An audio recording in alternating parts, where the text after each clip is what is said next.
देव आणि संत सोडून दुसऱ्याचं स्तवन करणारा त्याची वाणी व्यर्थ आहे, तो अधम आहे. आयुष्याचं वाटोळ करू लागलाय तो, वाटोळ. हे मान्य करावं लागेल, जे मिळतंय ते प्रारब्धामुळं.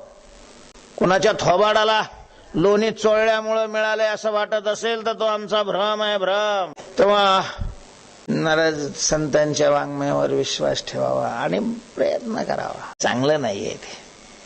कीर्तनकारांनी स्वतःच्या उद्धाराकरता कीर्तन करावी आणि कीर्तन ठेवणाऱ्यांनी स्वतःच्या उद्धाराकरता कीर्तन ठेवावी.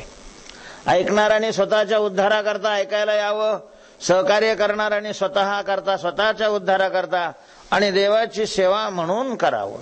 असं म्हणून केलं तरच फायदा आहे, अन्यथा हे सगळं करूनही घंटा हातामध्ये घंटा राहील हे लक्षात ठेवा.